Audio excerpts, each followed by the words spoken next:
ही काळी आई धनधान्य देई, ही काळी आई धनधान्य देई, जोडते मनाची नाती आमची माती, आमची माणसं,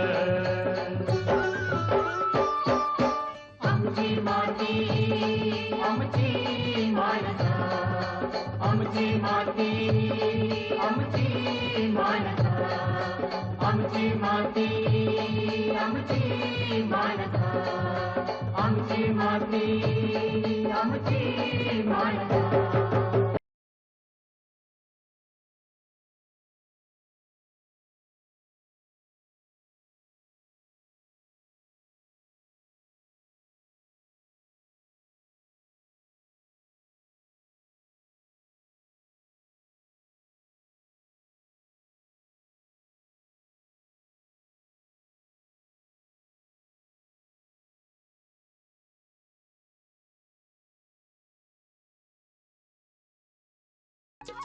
आजपर्यंत ऊसाच्या अनेक जाती विकसित झाल्या आहेत. त्याचे चांगले परिणाम ऊस उत्पादक शेतकरी आणि साखर कारखान्यांना मिळाले आहेत.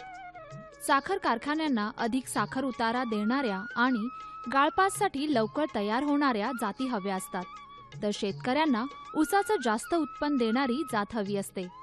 महात्मा फुले कृषी विद्यापीठानं सध्या 10,001 ही ऊसाची नवीन जात 2017 साठी विकसित केली आहे. या जातीची प्रत्यक्ष शेतकऱ्याच्या शेतावर चाचणी घेण्यात आली आहे. याची लागवड एक डोळा पद्धतीनं करण्यात यावी अशी शिफारस महात्मा फुले कृषी विद्यापीठामार्फत करण्यात आली आहे.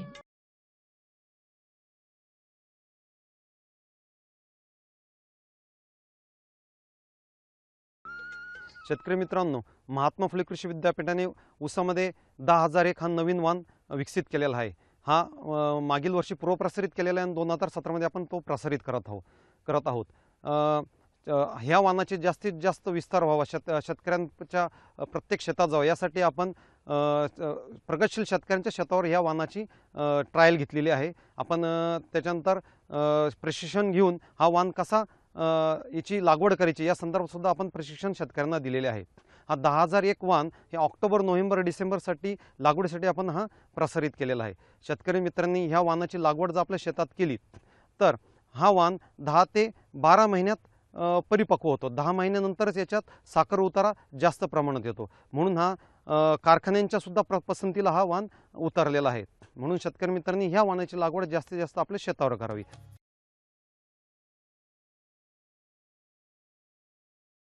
या वाणाची लागवड करताना एक डोळा पद्धतीने करावी. इतर लागवड पद्धतीपेक्षा ही एक डोळा पद्धत अधिक फायदेशीर आहे. ही लागवड करताना आपण एक डोळा पद्धतीने पण लागवड करू शकता. विद्यापीठाने शिफारस केलेली की आपल्या शेतकऱ्यांनी घरच्या घरी एक डोळा पद्धतीचे रोपं तयार करायची आणि तिची आपल्या शेतामध्ये लागवड करायची. इनी बरेच फायदे होतात. फायदे काय काय होतात तर एक डोळा पद्धतचं आपण ज्यावेळेस रोप तयार करतो ते 35 ते 40 दिवसात ते रोप आपलं तयार होतं. तयार झालेलं रोप त्या 35 ते 40 दिवस आपल्याला शेतीमध्ये मशागतीसाठी वेळ मिळतो. अहमदनगर जिल्ह्यातील राहुरी येथील भाऊसाहेब येवले यांनी या ऊसाच्या नवीन वाणाची एक डोळा पद्धतीने रोपवाटिका तयार करण्याचं ठरविले. त्यासाठी शासन आणि कृषी विद्यापीठाचं मार्गदर्शन त्यांना लाभलं.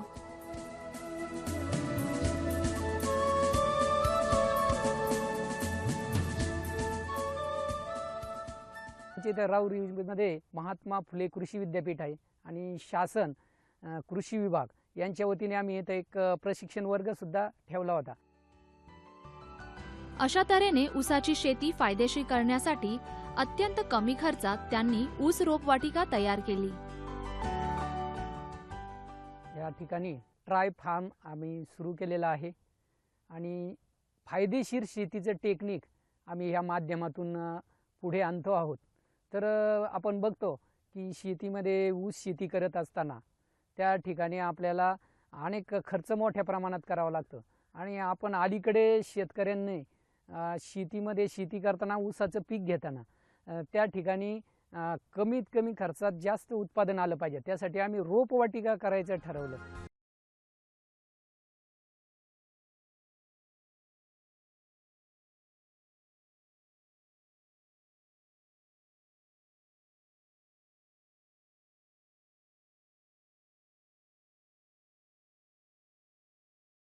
आणि मग आपण बघतो ऊसाची रोपवाटिका तयार करायची म्हटल्यावर खूप मोठा खर्च येतो त्याला, आणि मग शेतकरी अशा परिस्थितीमध्ये खर्च करण्यास तयार नसतो. मग आम्ही लो कॉस्टमध्ये कशी रोपवाटिका तयार करता येईल त्या दृष्टिकोनातून आम्ही या ठिकाणी प्रयत्न केलेला आहे.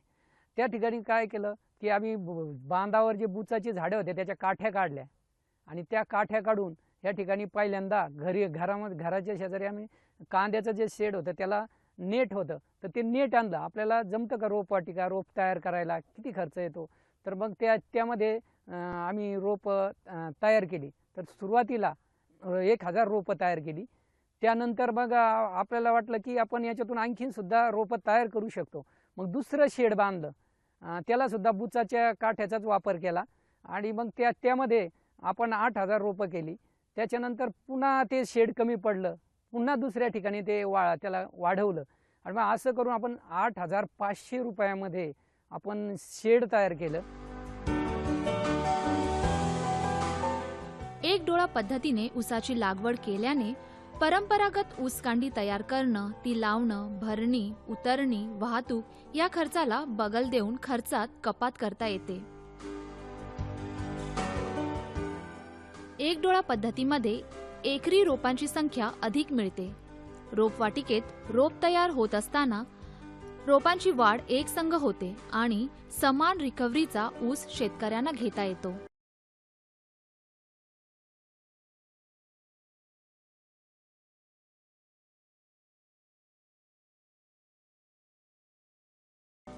आपण जर बघितलं की आपण 3-3, 4-4 टन एकरी ऊस लागवडीसाठी या ठिकाणी बेन वापरतो, आणि त्याच्यामुळं काय होतं 2,40,000 ते 2,50,000 एवढं रोपं तयार होतात. आणि हे रोपं प्रत्यक्ष जेव्हा 6 महिने होतात, 6 महिन्यानंतर याच्यातले फक्त 50,000 रोपं शिल्लक राहतात. आणि ह्या ऊस 6 महिने म्हणजे ते आपलं सगळं NPK सर्व खतं, आणि नंतर असा प्रश्न निर्माण होतो की शेवट 6 महिन्यानंतर याचं वजन जर बघितलं तर एका ऊसाचं वजन येतं अर्धा किलो, असं कमी वजन बसतं. त्याच्यामुळं कमी उत्पादन आपल्याला निघतं. मग आम्ही ठरवलं की आपण एकरी 40,000 ते 45,000 ऊस या रोप लागवडीतूनच आपण ठेवायचे, आणि एकरी 80 टनाच्या पुढे उत्पादन कसं निघेल त्या दृष्टीने आपण प्रयत्न केला.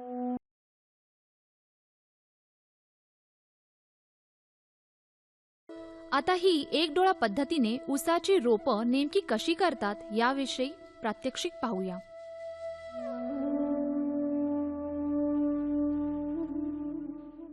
रोपं तयार कशी करावी, अतिशय सोपी पद्धत आहे. आपण बघितलं, मी बऱ्याच ठिकाणी बघितलं की रोपं तयार करायला लोक घाबरतात. का घाबरतात शेतकरी? त्यांना वाटतं खूप खर्च येतो, खूप महाग आहे. तसं काही नाही. हे रोपं आपण अगदी घरच्या घरी एकदम उत्कृष्ट प्रतीचे रोपं तयार करू शकतो. त्यासाठी आम्ही काय केलं, कोकोपीट आणलं, ट्रे आणले. ट्रेमध्ये प्रकार आहेत, 42चा ट्रे आहे, 60चा आहे, 70चा आहे. आपण 42 रोपं बसतील, तयार होतील असा ट्रे या ठिकाणी आणला. रोग आणि किडीचं नियंत्रण करण्यासाठी ऊस बेणे प्रक्रिया अत्यंत महत्त्वाची असते. त्याच्यामध्ये आपण अतिशय काळजी घेतो. निरोगी रोपच आपण त्या ठिकाणी निर्मिती करतो. मग ऊस तोडून आणल्यानंतर त्याच्यावरून पाचरट काढलं जातं संपूर्ण. त्याच्यानंतर ते पाचरट काढल्यानंतर त्याचं व्यवस्थित त्याची कटिंग केली जाते. प्रत्येक डोळा हा व्यवस्थित काढला जातो, आणि काढल्यानंतर त्याला निर्जंतुकीकरण केलं जातं. म्हणजे 22-3 मध्ये त्याला अर्धा तास आम्ही बुडून ठेवतो. त्याचं कारण असं आहे की आपल्याला पुढे जेव्हा आपण शेतामध्ये रोप लावतो त्याची निर्मिती ही निरोगी झाली पाहिजे.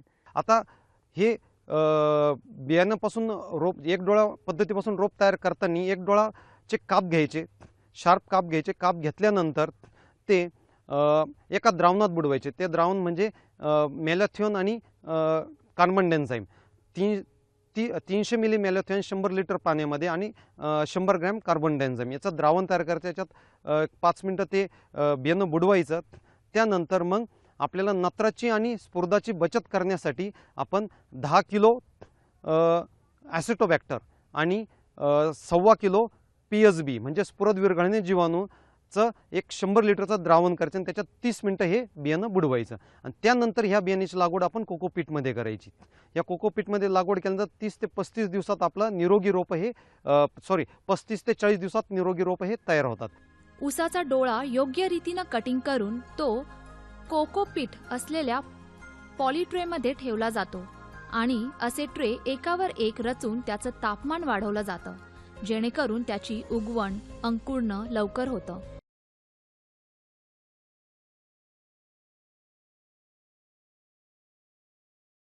आणि भट्टी लावण्याची सुद्धा अतिशय सोपी पद्धत आहे. भट्टी लावायची का, तर आपण बघतो का त्याला आता थंडी आहे, तर आपल्याला तिथं उष्णता निर्माण झाली पाहिजे, म्हणून आपण ते कोकोपीटचं ट्रे आपण एकावर एक रचतो आणि ते ठेवल्यानंतर त्याच्यावर कागद टाकतो आणि 4 दिवस आपण ते भट्टीमध्ये ठेवतो. आता हिवाळा असल्यामुळे आपण ते प्रमाण 6 दिवस केलेलं आहे, कारण त्याला आणखीन उष्णता मिळते. आणि 6 दिवसानंतर ते ट्रे शेडमध्ये आणले जातात.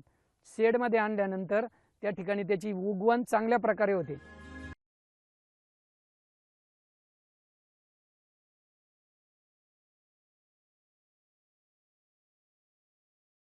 पारंपरिक टिपरी पद्धतीनं ऊस लागवडीमध्ये खर्च अधिक होत होता, शिवाय त्याची उगवण सुद्धा कमी होत होती.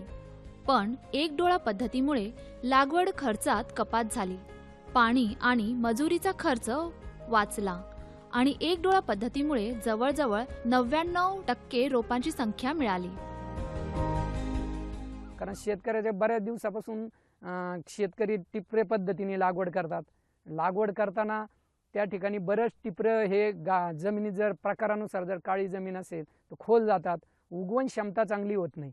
तर ह्या पद्धतीने हे जर पद्धतीने रोप लावले तर रोप जवळजवळ 99% रोप हे सक्सेस होतात शेतीत.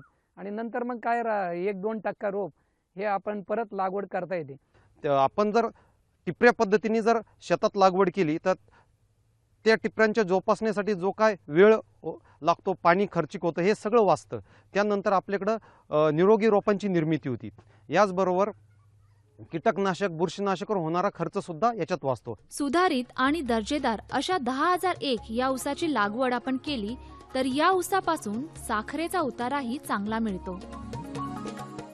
आणि त्या दृष्टिकोनातून ऊसाची निरोगी असल्यामुळं त्या उत्पादनात त्याची अतिशय चांगल्या प्रकारे वाढ होते आणि एक ऊस हा 2-2.5 किलो या दरम्यान राहतो. त्याच्यामुळे आपल्याला या ऊसातून अतिशय चांगलं उत्पादन मिळतं आणि उत्पादन मिळाल्यामुळं उतारासुद्धा चांगल्या प्रकारे आपल्याला मिळतो.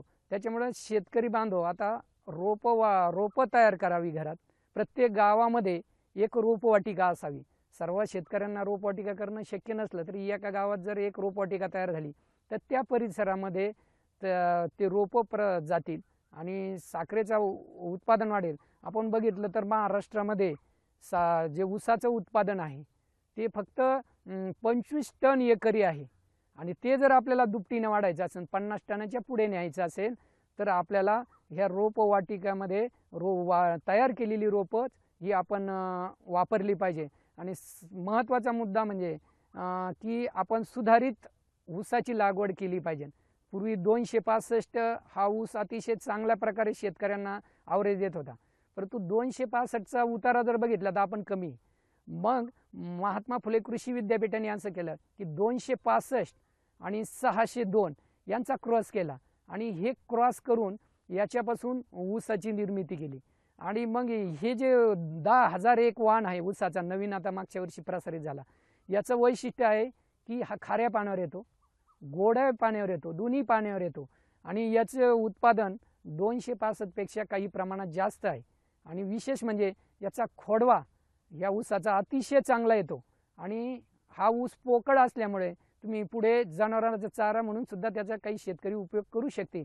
त्या दृष्टिकोनातून जास्त उतारा देणारा, उत्पादन वाढवणारा असा हा 2065 नंतरचा 265 नंतरचा हा 10,001 हा वाण आहे. हा वाण अतिशय चांगला आणि क्रांतिकारक आहे. रोपापासून ऊसाची लागवड करणे हे शेतकऱ्यांना थोडंसं नवीन. त्यामुळे लागवड कशी करावी, अंतर किती ठेवावं, सरी किती फुटाची असावी याविषयी भाऊसाहेब येवले शेतकऱ्यांना मार्गदर्शन करतात. आमची माती आमची माणसं.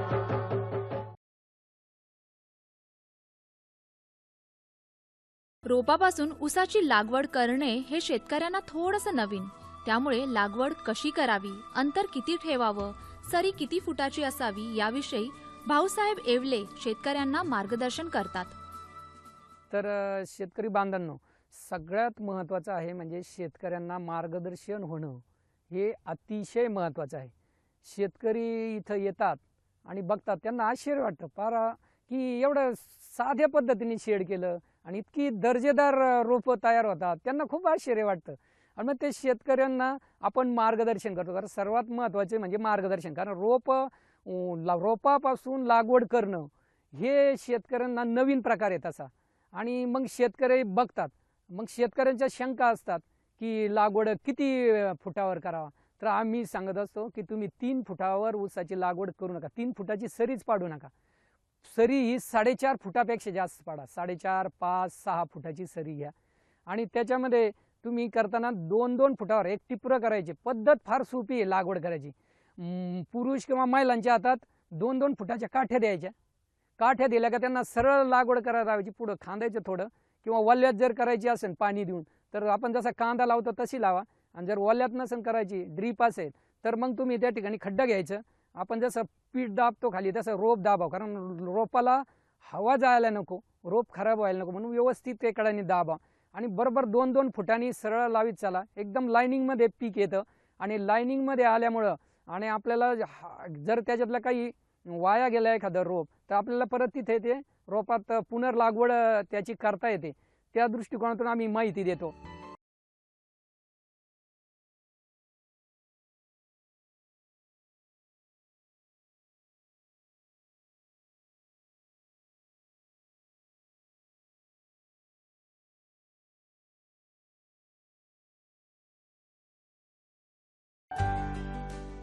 लागवड करताना 120 सेंटीमीटरची आपण जर सरी सोडली तर त्यामध्ये आपल्याला 5,550 रोपं लागतात आणि आपण 150 सेंटीमीटरची जर सरी सोडली तर त्यामध्ये आपल्याला 4,550 रोपं लागतात. याच्यामध्ये काय होतं, एक डोळा पद्धतीमध्ये आपल्याला रोपांची संख्या मेंटेन करता येते. रोपांची संख्या मेंटेन केली तर आपल्याला एका डोळ्यापासून 7 ते 10 फुटवे मिळतात. आणि शेतकऱ्यांची शंका असते की हे रोपं येतात का, थंडीमध्ये येतात का, किंवा हे रोपाचं मध्ये खाऱ्या पाण्यावर येतं का, अशा अनेक शंका शेतकऱ्याच्या असतात. तर आम्ही शेतकऱ्यांना सांगतो की तुम्ही हे जे 10,001 जी व्हरायटी ही खाऱ्या आणि गोडी पाण्यात दोन्हीकडे येते आणि हे अंतर तुम्ही फक्त 2 फूट ठेवा याच्या प्रत्येक रोपामध्ये आणि सरी ही साधारण 5 फुटाची काढा. त्याच्यामुळं आपल्याला एकरी 40 ते 50 हजार रोपं ठेवता येतील आणि त्याची साईज चांगली राहील. त्या दृष्टिकोनातून शेतकऱ्यांना आम्ही मार्गदर्शन करतो आणि त्यातून मग शेतकऱ्यांना पटतं की आपण हे आपण असं पद्धतीने केलं पाहिजे. आणि लोक आपण प्लॉटसुद्धा आहे आपल्याकडे ऊसाचा, तर ऊसाचा प्लॉट पाहिल्यानंतर शेतकऱ्यांना ते महत्त्व पटतं आणि महत्त्व पटल्यामुळं शेतकरी त्या ठिकाणी रोप लागवडी करायला तयार होतात. अशा या ऊसाच्या शेतीला आपण ड्रीपद्वारे पाणी व्यवस्थापन केलं तर खताची मात्रा कमी लागते आणि खत आणि पाण्याचा कार्यक्षम वापर होतो.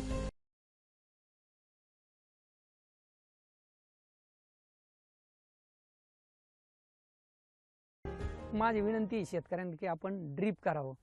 ड्रीप म्हणजे ठिबक सिंचनचा जर अवलंब आपण केला तर त्या ठिकाणी आपल्याला कमी पाणी लागेल. कमी पाणी लागलं तर त्या ठिकाणी गवत कमी येईल आणि गवत कमी येईल म्हणजे आपला खुरपणीचा खर्च हा वाचणार आहे. खतंसुद्धा आपण ड्रीपद्वारे द्याव्या. खत आपण जर फेकून टाकलं, असं युरिया सुप्लाट पण टाकतो, तर ही जर खतं आपण जर फेकून टाकली तर आपल्याला दुप्पट म्हणजे निम्मी खतं ही वायाला जातात आणि त्यामुळं पर्यायाने शेतकऱ्याचं नुकसान होतं.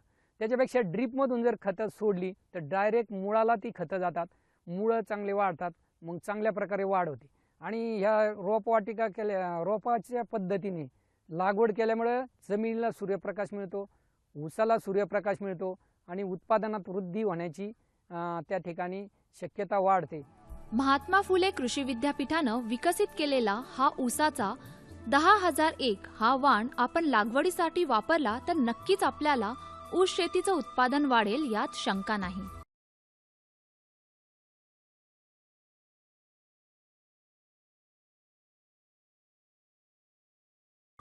आणि आगामी काळामध्ये प्रत्येकाने रोपापासून लागवड करावी आणि आपलं उत्पादन वाढवा असंच आम्ही सांगतो. वेगवेगळ्या ठिकाणी आम्ही माहिती देतो. या ठिकाणी आपण महात्मा फुले कृषी विद्यापीठ आणि महाराष्ट्र शासन यांच्या वतीने एक मेळावा ठेवला होता. ह्या मेळाव्यामध्ये रोपं कसे तयार करायचे, कारण शेतकरी घाबरायचे रोपं कसे काय तयार करायचे. तर अतिशय सोपं शेतकऱ्यांना ट्रेनिंग दिलं इथं की अशा पद्धतीने रोपं तयार करा. मग शेतकऱ्यांचा आत्मविश्वास वाढला. आता शेतकरी वळू लागलाय आणि त्याला महत्त्व पटल्यामुळं तो आता भविष्य काळामध्ये जे टिप्र आपण एकरी आपण 4-4 टन 3-3 टन ऊस लागवड घालीत होतो, खर्च करीत होतो, तो खर्च या निमित्ताने कमी होणार आहे. आणि यातून शेतकऱ्याचा फायदा होईल आणि देशाचा फायदा होईल, कारखानदारीचा फायदा होईल आणि उत्पादन वाढेल. त्या दृष्टिकोनातून आपल्याला हे सर्व प्रयत्न आपल्याला करायचे आहे. 7 ते 10 फुटवे मिळाले तर एका ऊसाचा आपल्याला 2 ते 3 किलो वजन जर मेंटेन झालं तर कमीत कमी एका एकरामध्ये 80 ते 100 टन आपल्याला ऊसाचं उत्पादन मिळतं. म्हणून शेतकरी मित्रांनी विद्यापीठांनी शिफारस केल्या पद्धतीने लागवड करायची, ऊसाची लागवड करायची आणि विद्यापीठांनी प्रसारित केलेल्या वाणाची लागवड केली निश्चित शेतकऱ्यांना 80 ते 100 टन उत्पादन एकरी मिळू शकतं. तर शेतकरी मित्रांनो, ऊसाची लागवड पारंपरिक पद्धतीनं न करता एक डोळा पद्धतीने निर्मिती केलेल्या रोपांपासून केली तर लागवड खर्च कमी होऊन उत्पादकता वाढेल. आमची माती आमची माणसं. तर शेतकरी मित्रांनो, ऊसाची लागवड पारंपरिक पद्धतीनं न करता एक डोळा पद्धतीने निर्मिती केलेल्या रोपांपासून केली तर लागवड खर्च कमी होऊन उत्पादकता वाढेल असा आत्मविश्वास भाऊसाहेब येवले यांना आहे. तर आपल्या सर्व शेतकऱ्यांनी जर आपण रोपापासून जर ऊसाची लागवड केली तर आपल्या एकरी उत्पादन वाढेल आणि आपल्या उत्पादन वाढल्यामुळे आपला उत्कर्ष आणि विकास होण्यास मदत होईल.